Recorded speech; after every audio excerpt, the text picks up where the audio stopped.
Otep à tous, bien-aimés frères et sœurs, les amis. Vous avez déjà vu ça? L'Ukraine refuse ces corps. Les corps de ces soldats qui sont tombés au combat. 6 000. L'Ukraine dit non, non, non, non, non, moi je n'en veux pas. Garde ça là-bas. Certains experts vont vous dire que l'Ukraine le fait parce que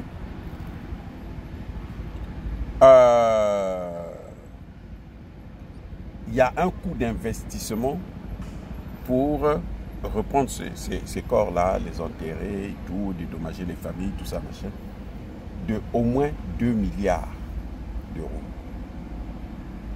Donc, ça coûte tellement cher que l'Ukraine se dit, ben, il vaut mieux les brûler, que la Russie fasse ce qu'elle veut de ça.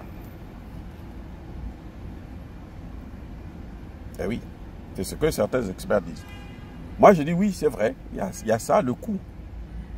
Parce que l'Ukraine a besoin d'argent, prendre 2 milliards pour ceux qui sont déjà partis, alors qu'elle est encore en guerre et elle a besoin cruellement d'argent pour acheter des armes pour continuer cette guerre.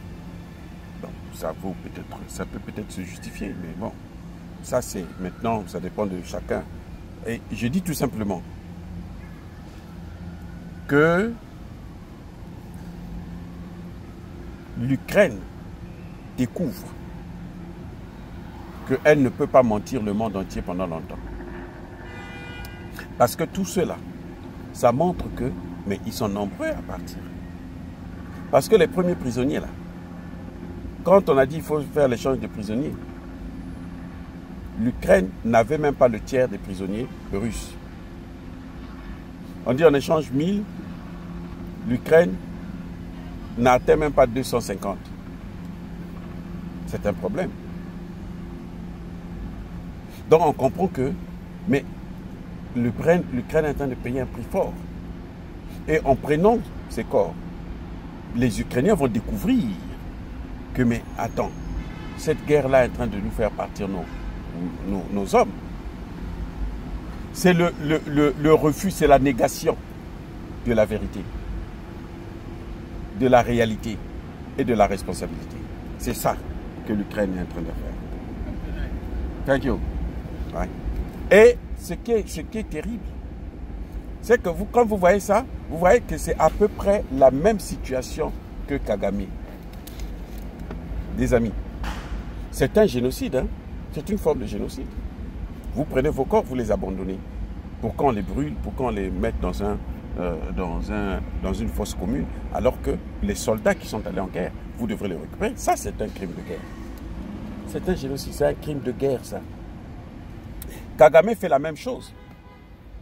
Ça vient d'être révélé par la chaîne NBC, que les Rwandais qui meurent là, en RDC, on les a amenés, on a créé un cimetière au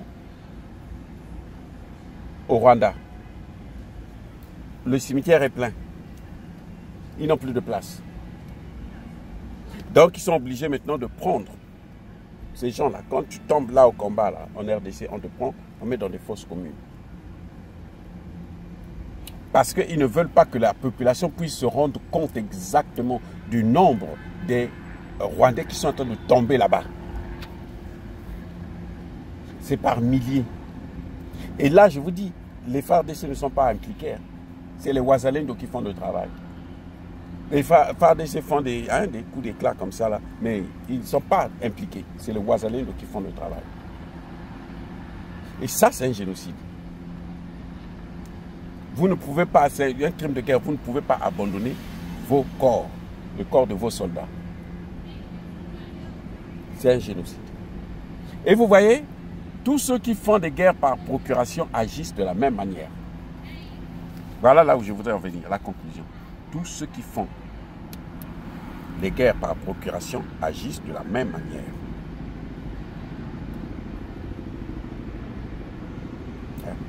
Et ça montre aussi que l'Ukraine, pendant cette guerre, abandonne systématiquement ces gens qui sont envoyés au repos éternel. Elle les abandonne.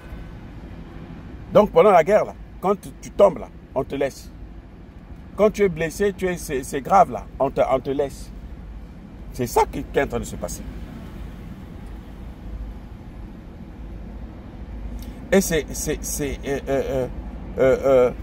une façon pour l'Ukraine aussi de saboter les négociations.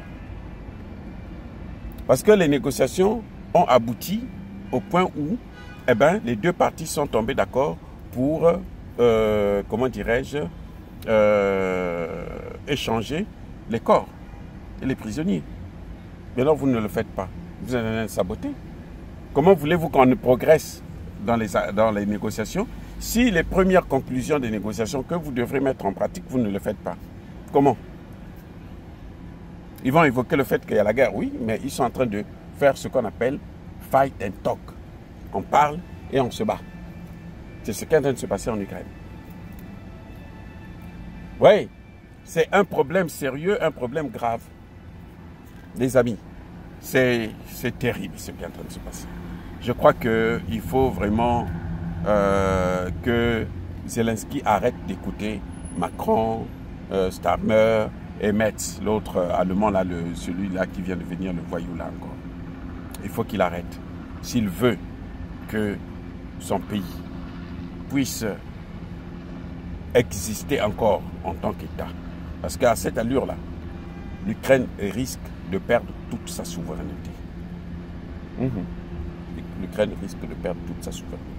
Les amis, soyez bénis, abondamment bénis par le Dieu de Kémit et par nos ancêtres.